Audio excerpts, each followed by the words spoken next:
नमस्कार, आप देख रहे हैं द न्यूज रूम 24 आवाज और मैं हूं पवन शर्मा। आज का स्पेशल शो एक ऐसे मुद्दे पर जो हर देश के भीतर बहुत जरूरी चर्चा का विषय होता है। कोई भी ऐसा मुल्क यहां पर वहां की सुरक्षा एजेंसी और सेना के बीच में टकराव हो जाए, मतभेद हो जाए, और वो भी डेमोक्रेटिक सेटअप वाली कंट्रीज। हम बात कर रहे हैं पाकिस्तान में इस समय पाकिस्तान की सेना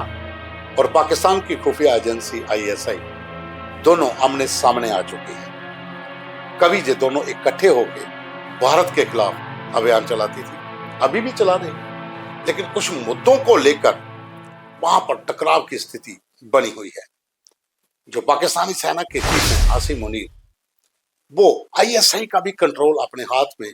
पूरे तरीके से चाहते हैं, क्योंकि वो खुद आईएसआई के चीफ रह चुके हैं।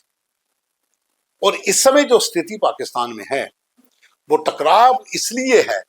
क्योंकि लगातार पाकिस्तान की खुफिया एजेंसी इंटरनल एरिया में विफल साबित हो रही है। 2025 में ही टकराव होना शुरू हो गया था और अब आसिम मुनीर चाहते हैं कि आईएसआई के अंदर वो अपने लोगों को लाएं, और इसके चलते ही 5-6 बड़े अधिकारियों का तबादला कर दिया गया और उसके बाद एजेंसी के लोग सेना के खिलाफ खड़े हो गए हैं। आपस में मतभेद और टकराव शुरू हो गया है। दरअसल 3-4 मेन पॉइंट्स हैं जिसको लेकर आईएसआई जो है वो विफल रही है और पाकिस्तान की सेना के चीफ चाहते हैं कि वो लोगों को हटाया जाए जो इस समय इन चीजों पर नाकाम रहे हैं। तो साथियों, टकराव तो 2025 में शुरू हो चुका था, लेकिन सबसे बड़ा मुद्दा जो था वो ये था कि जो टीटीपी है और अफगानिस्तान तालिबान जो है उनके हमलों की सटीक जानकारी आईएसआई के पास नहीं थी और पाकिस्तान को इसका खमियाजा भुगतना पड़ा था। तहरीके तालिबान ऑफ अफगानिस्तान, तहरीके तालिबान ऑफ पाकिस्तान, इन तमाम लोगों ने जो हमले किए उसमें पाकिस्तानी सेना के कई बेस कैंप उड़ाए, कई अधिकारियों व जवानों की हत्या की, बहुत से लोगों को अपाहिज कर दिया, कुछ लोगों को अपहरण कर लिया। तो ये जानकारी सही नहीं मिलने के कारण भी सेना के बड़े अधिकारी और आसिम मुनीर आईएसआई से खफा थे। और दूसरा बड़ा मुद्दा ऑपरेशन सिंदूर में सटीक जानकारी ना होना और नाकामी, उसका भी ठीकरा जो है वो पाकिस्तान की सेना और पाकिस्तान की सरकार ने आईएसआई के सर पर फोड़ दिया और कहा कि उनके पास जानकारी नहीं थी कि इस तरह का ऑपरेशन होने वाला है और कितना हमारा नुकसान होगा, किन किन इलाकों में हम कमजोर हैं, उसकी भी जानकारी मुहैया नहीं करवाई गई थी। हालांकि पाकिस्तान की खुफिया एजेंसी आईएसआई इस समय अगर बात की जाए तो दुनिया में 3-4 नंबर पर आती है और आईएसआई के भीतर पाकिस्तानी सेना के जो लोग डेपुटेशन पर गए हैं,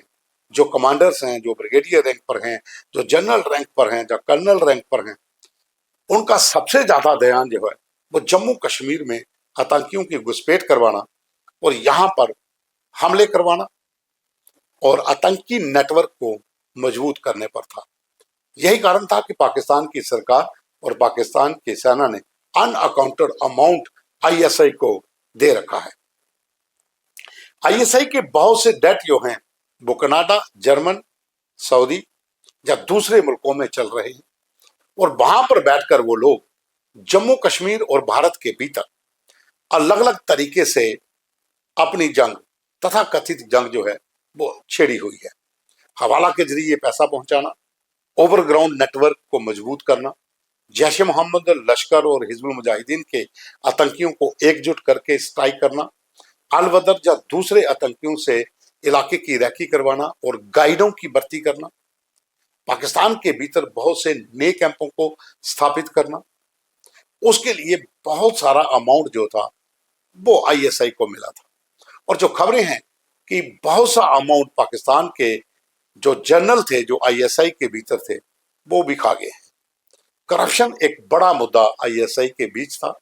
जिसे लेकर आसिम मुनीर और पाकिस्तान की सरकार भी खफा थी। और अब जो बताया जा रहा है कि पाकिस्तानी खुफिया एजेंसी आईएसआई के एक जनरल रैंक के अधिकारी पर इंक्वायरी भी शुरू हुई और उसे पद से भी हटाया गया। बहुत से ऐसे कमांडर्स भी हैं आईएसआई के भीतर जो अभी भी करप्शन के चलते रडार पर हैं। अब एक और मुद्दा जो है वो इस समय पाकिस्तान के भीतर पाकिस्तान की सेना और सरकार के लिए सिर दर्द बना हुआ है, और वो मुद्दा है कि पाकिस्तान के भीतर जो कट्टर ग्रुप है जिसे हम टीएलपी कहते हैं, वहां पर जितने भी प्रदर्शन हुए, जिस तरीके से उन्होंने पाकिस्तान की सरकार को, पाकिस्तान की सेना को घेरा, उसकी भी सटीक जानकारी आईएसआई के लोग सरकार को और सेना को मुहैया नहीं करवा पाए। लगातार प्रदर्शन हुए, कई कई घंटे पूरे शहरों के अंदर ब्लॉकेड हो गया। वो भी एक प्रमुख मुद्दा सेना और सरकार के समक्ष था, जिसे लेकर आईएसआई के ऊपर नाराजगी थी, और वो जो लोग चिन्हित किए गए थे उनके तबादलों को लेकर आसिम मुनीर खुद चाहते थे कि इनको हटाया जाए और अपने लोगों को लाकर अपने पास रिमोट कंट्रोल रखा जाए, क्योंकि आसिम मुनीर जो फील्ड मार्शल बन चुके हैं वो नहीं चाहते हैं कि कोई और ऐसा अधिकारी उनकी रेस में आए या उसको ओवरशैडो करे। तो यही कारण है कि आईएसआई के भीतर अपने लोगों को लाना और रिमोट कंट्रोल अपने पास रखना, ये एक बड़ा मुद्दा इस समय पाकिस्तान के भीतर है। और सबसे बड़ा मुद्दा जिसे लेकर आईएसआई के ऊपर सबसे ज्यादा नाराजगी पाकिस्तान की सरकार और पाकिस्तानी सेना की है, और वो मुद्दा है कि जितने भी अफगानिस्तान ने अटैक किए, जिन जिन इलाकों में बलूचिस्तान के लड़ाकों ने पाकिस्तान का नुकसान किया, वहां पर आईएसआई पूरी तरह से फेल रही। खास करके बीएलए के बारे में आईएसआई को सटीक जानकारी मुहैया नहीं करवा पाई, और बीएलए ने, जिसे बलोच लिबरेशन आर्मी कहते हैं, जहां बलोचिस्तान मूवमेंट है, बलोचिस्तान फाइटर्स हैं, जो बहुत से ग्रुप हैं, उन्होंने पाकिस्तान की सेना के नाक में दम करके रखा हुआ है। बहुत से पाकिस्तान के सेना के जवानों व अधिकारियों को बंधक बना लिया, उनके वीडियो वायरल किए, बहुत सी गाड़ियां उड़ा दी, कई कैंपों के भीतर सीधी सेंध लगाकर हमला कर दिया। अगर देखा जाए तो बलूचिस्तान के अंदर समांतर सरकार चल रही है, जो ना तो पाकिस्तान की सेना को मानती है और ना ही पाकिस्तान की सरकार को। 3 से 4 ऐसे प्रांत जो बलूचिस्तान ने खुद बनाए हैं, उन इलाकों में पूरी तरीके से पाकिस्तान की सरकार की एंट्री बैन है, पाकिस्तान की एंट्री बैन है। और जो 2 बड़े प्रांत हैं जिसे लेकर पाकिस्तान अक्सर यूएनओ या दूसरे इलाकों में जाकर अपनी गर्दन को सीधा करने की कोशिश करता है, गिलगित बाल्टिस्तान और पीओजे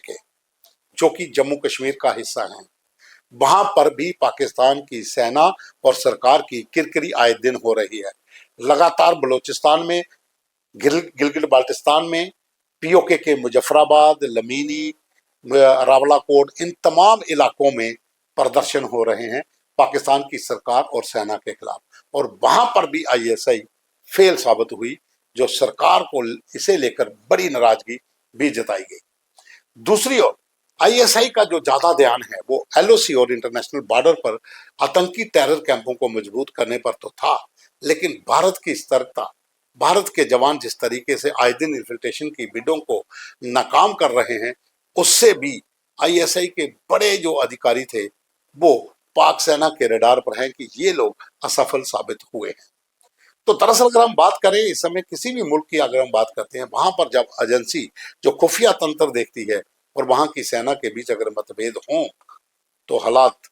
बद से बदतर हो जाएंगे, और यही कारण है कि पाकिस्तान इस समय बुरी तरीके से गिरा हुआ है। अब वो अपने लोगों के भीतर एक नई उम्मीद जगाने के लिए आए दिन एलओसी और इंटरनेशनल बॉर्डर जो जम्मू कश्मीर से सटा है, वहां पर नई नई साजिशें तो रच रहा है, लेकिन उनकी कोई भी साजिश जो है वो सिरे नहीं चढ़ रही। ये बौखलाहट ही है कि आईएसआई के भीतर अब आसिम मुनीर उन लोगों को लाने की तैयारी में है जो उसके अपने चाहते हैं, और खुद जो उसकी कमांड के नीचे रहें और रिमोट कंट्रोल अपने पास रहे। आईएसआई पाकिस्तान की एक बहुत मजबूत एजेंसी है, इस पर कोई भी शक नहीं होना चाहिए, क्योंकि आईएसआई का नेटवर्क पाकिस्तान से लेकर बाहरी मुल्कों तक बहुत जबरदस्त तरीके से फैला हुआ है, और वहां पर बैठकर वो भारत विरोधी जितने भी एजिटेशंस डिफरेंट ग्रुप्स करते हैं उनको बी फंडिंग करती है। लेकिन अब आसिम मुनीर जो है वो चाहता है कि आईएसआई पूरे तरीके से उसके कंट्रोल में आ जाए, और यही कारण है कि 5 से 6 बड़े अधिकारियों के तबादले हो चुके हैं। 2 से 3 बड़े अधिकारियों को करप्शन के केस में उनको रडार पे रखा है, उनकी इंटरनल इंक्वायरी चल रही है, उनसे सारी पावर्स जो हैं वो भी छीन ली गई हैं। तो जहाँ इंतजार करना पड़ेगा कि आने वाले दिनों में पाकिस्तान के भीतर अब और क्या हालात बनते हैं, क्योंकि बलूचिस्तान और अफगानिस्तान ने तो पाकिस्तान के आधे से ज्यादा हिस्सों के भीतर इनकी हालत बहुत पतली कर दी है।